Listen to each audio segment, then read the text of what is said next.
Hey gang, we're on Percy Lake. We're just outside of Nashville, Tennessee. We're gonna get out and chase some big bass around today with my buddy Ashley. Stay tuned. Let's Fish TV is on the air. That is a fish. Oh man, look at this. It's time for the only program that brings you real-time fishing reports from the Southeast region every week. Oh my gosh. Oh, look at that. Woo! This is Let's Fish. Hey guys, welcome this week. We are at Percy Reservoir.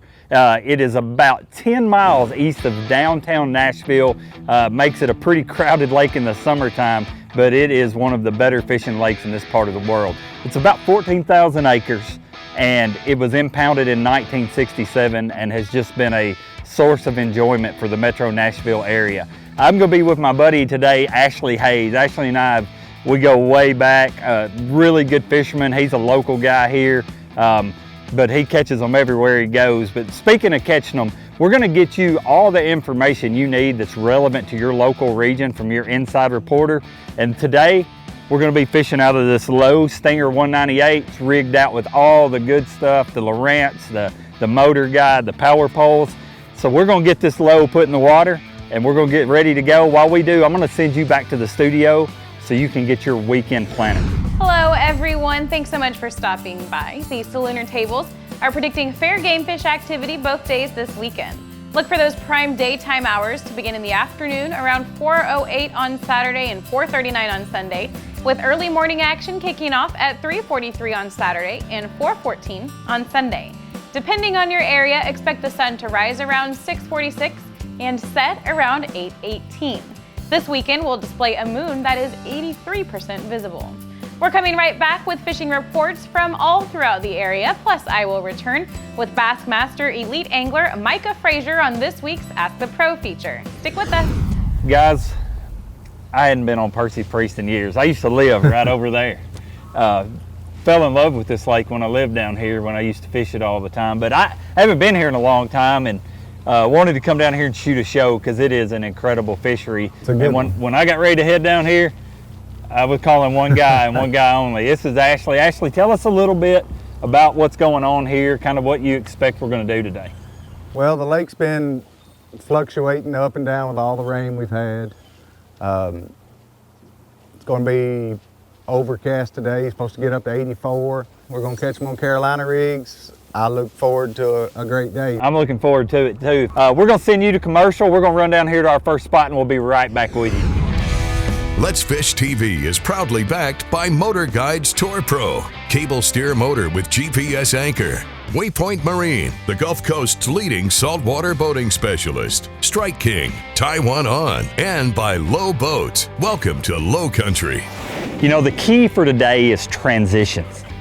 Another big Percy largemouth on the Carolina rig.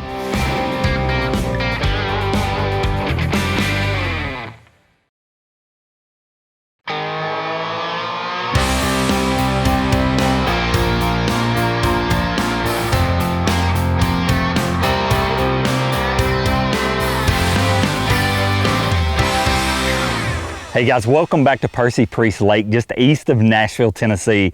I'm with my good friend Ashley Hayes today, and as always, every time I'm with Ashley, we're out chasing bass and usually being pretty successful at catching them. I like it when you say get the net, even though we don't have a net. That's a good one, Ashley. That's what I'm talking about, boy. That's one of them old Percy good. One of them. Come here. Golly, Bill. Come on, Crispin, act like you've done it before. That's a pretty good one right there. That's a nice one. You know, the key for today is transitions. There's about 3 different kinds of transitions that we've identified, and that's what all these bass seem to be relating to. And this is a thing that you can do here. It's also a technique or theory that you can take to your home water. And one of the first transitions I want to talk to you about is actually rock transitions. As you'll see throughout the show today, you're going to see us fish places where pea gravel transitions to bigger gravel. And you're going to see places where gravel transitions to chunk rock, and even places where chunk rock transitions to big boulders or even bluff walls like you might see behind me here. And what we've identified are these fish are holding on these transition areas. And it seems to hold true anywhere you go across the country. If you're bass fishing, they really like an area, a spot where two different types of bottom composition come together, you know, be it clay or sand or gravel or chunk rock or big rocks. But just watch this, see how we're focusing on transitions, and then take that to where you're fishing. And here's the deal, when it's this time, when the conditions are like this on your lake, these little transition areas are revolving doors, right? Oh, yes. Yeah. Always new waves of fish. They hit them on the way in, they hit them on the way out. And Carolina rig's a really good search bait to get out there. And obviously the quality's good. Yeah, not too bad. Awesome. Let's throw that one back and catch another one. Hey folks, it's time for your Carolinas Report. This week brought to you by Crazy Sister Marina, the leader in water sports along the Grand Strand. We've been here for years. We'll take care of all your needs. You want to live like a local, come down and let us take care of everything you want to do when you're in the Grand Strand area. Visit crazysistermarina.com for more information. We're going to stay in freshwater this week. Let's go to Lake Wiley, North Carolina. Getting a lot of good reports up there. Finally, those blue cats have come off of that spawn mode. They're into that summer routine. Get out and drift some fresh live baits during the day on those deep river channels. When you get on those ledges, you're going to find a lot of good fish. In the mornings, late in the afternoon, get up in those shallow areas where they're up there feeding on those brim. You'll have a great time. Also, let's move down to South Carolina. You know, recently there were some guys who got caught possessing striper on the Congaree River. Remember, the possession is off limits right now, but you can get out there and enjoy an incredible striper fishery in that Congaree area, downtown Columbia, like you've never seen before. This has been your Carolinas Report, brought to you by Crazy Sister Marina. Remember, fish smarter, not harder, and keep your chaos organized. Uh-oh.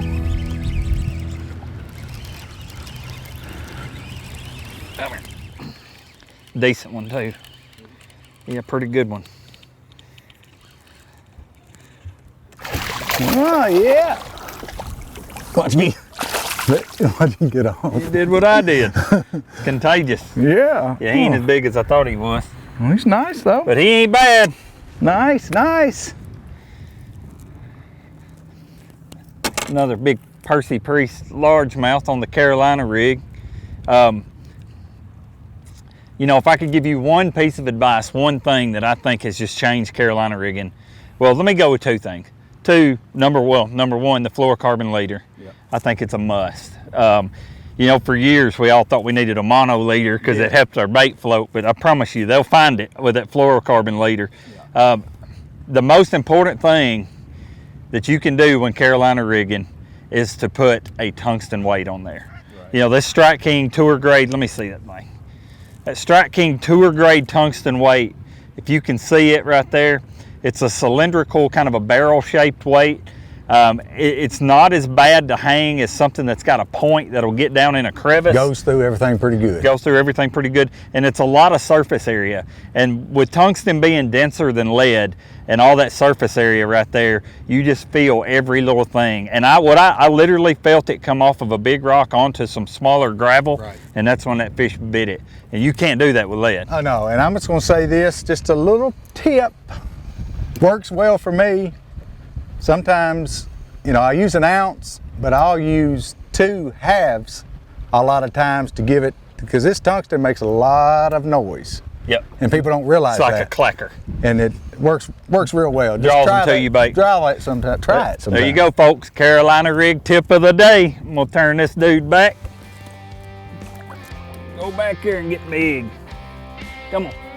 There we go. Smallmouth. All right. Got a smallmouth. The old thunder cricket.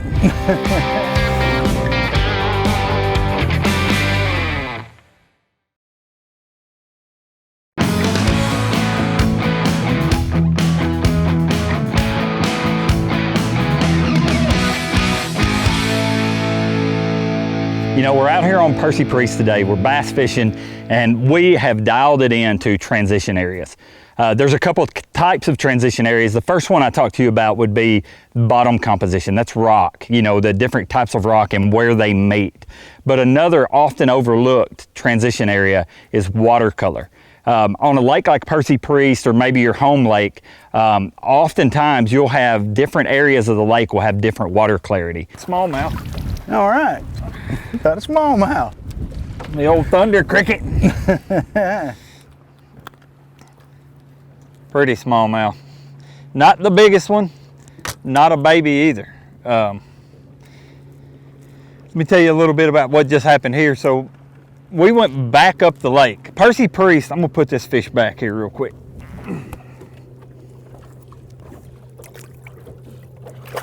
They don't mind getting going. They got that attitude, I like it. That's why they're fun to catch, because they fight. We came back up the lake. Percy Priest is pretty much divided into two sections. I would call from about, let's say, the Hobson Pike Bridge towards the dam is what I'd call the lower end, and from there up is kind of goes up the river is the upper end. We came up here above the bridge, and it has got, there's just a ton of color up here. The water's a lot darker. Well, actually, staying true to himself, has stayed with that Carolina rig, but we pulled in on this particular little point, and he said, man, he goes, this may be a good spot to try something else. Well, I reached down and picked up the thunder cricket. Our vibrating jig's got that owner jungle hook in it. And the reason I did so is because in this off-colored water, fish will still eat because they have to, but they're going to rely on their other senses so much more.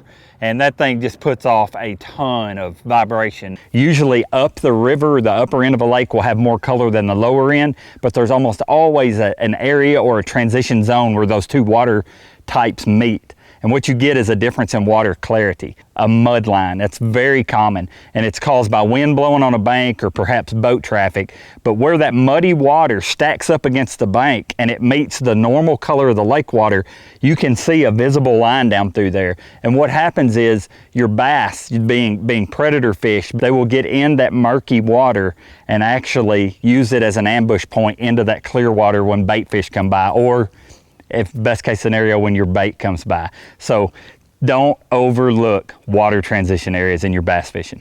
Use baits with action that are suited to the color of water. If it's super clear, a lot of times you want something a lot more subtle, a little tighter wiggle, maybe a more natural color. When the water's got a lot of color like this, it's oftentimes a good time to go with something that's got a lot more action just to help them find it utilizing their lateral line. I just missed one. So, what is it? I just missed one. All right, well, we're getting bit. I'm gonna get back in. Hey guys, welcome to this week's report. It is brought to you by Bass Mafia. If you've watched this report any at all, you've seen me time and time again tell you how important Bass Mafia is to me. And that's because it makes my fishing more efficient and more effective. All their tackle storage options are second to none. They're built to last. They protect your tackle. Go over to mafiaoutdoors.com and check them out. First off, let's start in Mississippi, and let's talk about Ross Barnett for a minute. Ross Barnett is predominantly shallow, fairly flat, but there's a lot of cover there. You want to get in these flat areas, and early and late are best. Sneak up there and throw a walking bait in there like a Strike King Sexy Dog. Throw a KVD Splash, throw a buzz bait. In Alabama, I'm gonna go to Wheeler. It's a lake I don't talk a lot about. The Decatur Flats area of the lake there around Decatur, Athens, can be super good for that. It's shallow, it's flat, it's got some contours, and those bait fish will just gang up on it. Same thing, same baits apply. In Tennessee, I want to take you to Percy Priest to do this. I've had some incredible mornings and evenings there. First light and last light, there's not a lot of boats on the water yet. Stay as far back as you can and throw to the edge of them. It can be a ton of fun. It's a great way to take a kid or somebody who hadn't fished a lot. It's a pretty good way to go catch them yourself. We'd love to see you out here. God bless you. Let's Fish TV is proudly backed by Academy Sports and Outdoors. Have fun out there. Bobby Garland Crappie Baits and the original Baby Shad and new slab Huntar Minnow. Glacier Glove. Stay outdoors longer with our gloves, hats, and shades. Balls Out. Made in the USA. Heavy duty mounts for your fish finders. And by Camus Boats. Tomorrow's tournament boat today. Oh, that one's got some shoulders to him too. Look. That's a big one. Prime example of what you can catch at Percy Priest.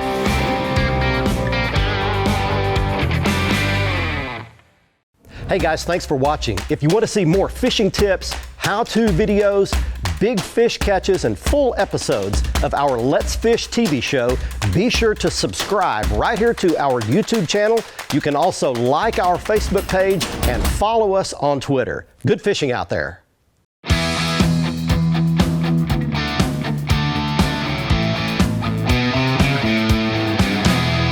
Hey, we're glad that you're with us today here on Percy Priest. You know, staying with the theme of transitions and that being our target today, I want to tell you about the third kind of transition that we've really had a lot of success with today, and that is a structural transition, oftentimes known as a ledge, a drop-off. That's where shallow water transitions to deep water, or deep water transitions to shallow water.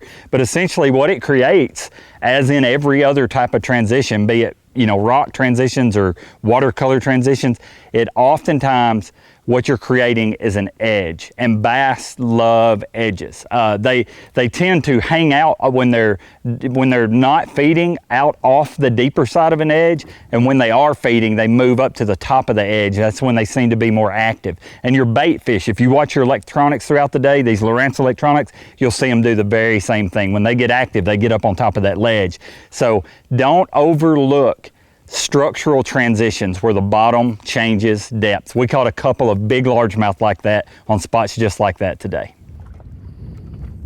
There's one right there. Oh, that one's got some shoulders to him too. Look. That's a big one. Golly. How about that? Good job, guide. Look. You got a jump in you? Yeah! I like it when they go, all right, I get one chance to be on TV in my lifetime. Come on, big girl, come on. Oh, yeah. Nice one, Crispin. Here, I'll unhook him quick. That right there is another prime example of what you can catch at Percy Priest. Look at that fish right there. Big, fat, healthy, I mean, pretty as one can get. I tell you what, here's the thing. I caught that one on, if you've seen me on this show, you've seen me catch them on a Denny Brower structure jig, and that's what that was. We pulled up here, we're fishing outside stuff at the mouths of these creeks, and here's what I want to tell you. Not every fish in the lake is doing the same thing at the same time. We have seen a ton of people today talk to other boats as we've been fishing around that are catching them on, red-eye shads, square bills, shallow stuff, thunder crickets, that kind of thing. But they're all catching a bunch of little fish. That's all what everybody told us. Getting a lot of bites, catching a bunch of little ones.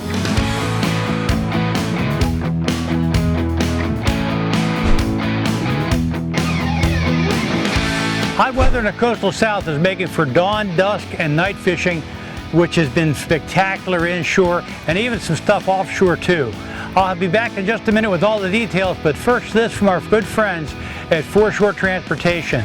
Foreshore Transportation, the simple solution to all your freight hauling needs. Foreshore can ship freight across the country or across the state. Whatever the load, wherever the destination, Foreshore gets it done fast, safe, and hassle-free. Boy, night fishing has been just outstanding along the coastal areas of Mississippi and Alabama. Most of this fishing is being done around docks, piers, and bridges that have lights that shine down. It's really good fishing for spotted sea trout and redfish. A lot of times you have to wait for boat traffic to kind of ease down and pedestrian traffic on some of the public piers to kind of settle down, and then the fish really start to show up. The bait gets there, you'll see the bait fish around the lights, and around that bait is where the fish are going to be. There's going to be redfish and spotted sea trout and some other species too. They'll readily take live shrimp and live finger mullet, other live baits, but sometimes you're catching fish you're not really trying to target. And to target the trout and redfish, you're better off really using lures. Also in Mississippi and or in Mobile Bay, the grass bed areas are jammed with redfish. Lots of really good red fishing is available now. But a lot of that's going on early in the morning, late in the afternoon. The reds are after crabs, but they'll hit a wide variety of baits, lures. They'll hit spoons and soft plastic jerk baits, that sort of thing. Along the Georgia coast, inshore fishing for flounder has been very good around the rocks and docks. Spotted sea trout early in the morning, redfish in the marsh, king mackerel and tarpon are being caught around the tide rips and the inlet mouths along the southeast coast, primarily around the Golden Isles near Brunswick and St. Simon's Island. Well, that's it for the southeast coast. Get out in the water and take a youngster with you when you go. Watch our latest episode or catch up on past episodes on our website at letsfishtv.com. Be sure to hit the subscribe button on our YouTube channel, like us on Facebook, and follow us on Twitter for new fishing videos every day. And download the free Waypoint TV app to get all the latest episodes every week on your phone, tablet, computer, or smart TV.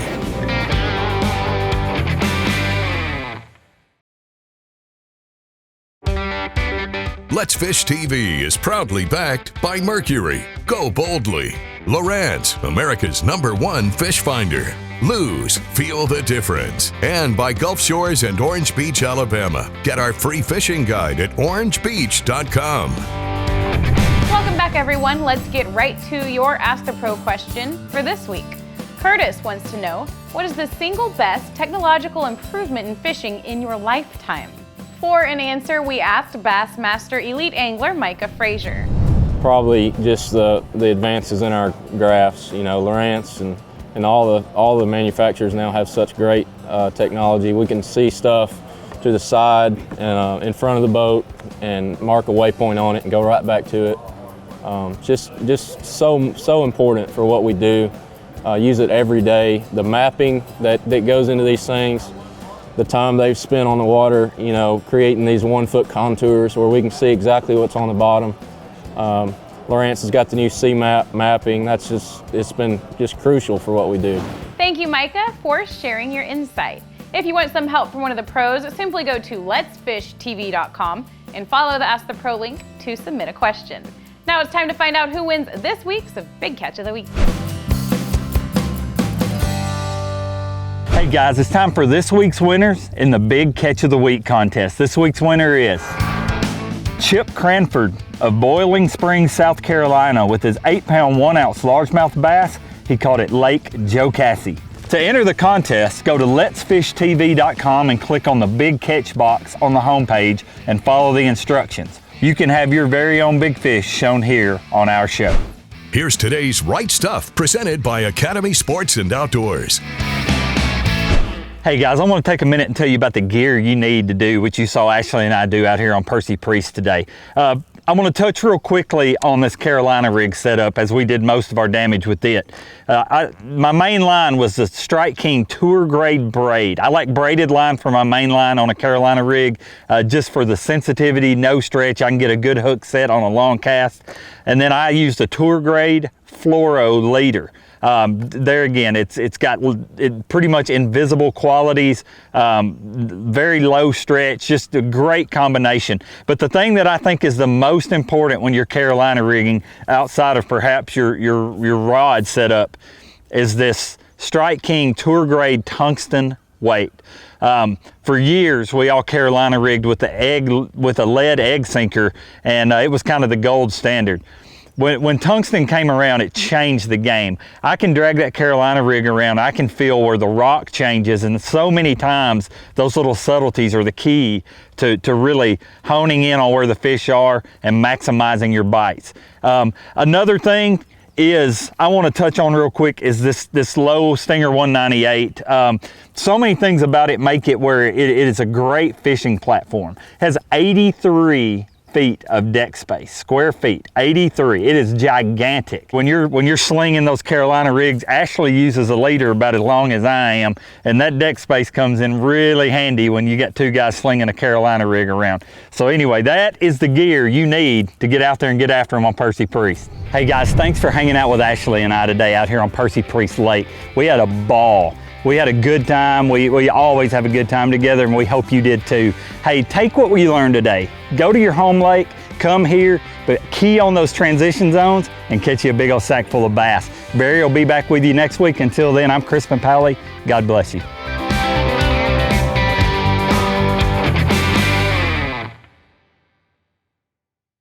Hey guys, thanks for watching. If you want to see more fishing tips, how-to videos, big fish catches, and full episodes of our Let's Fish TV show, be sure to subscribe right here to our YouTube channel. You can also like our Facebook page and follow us on Twitter. Good fishing out there.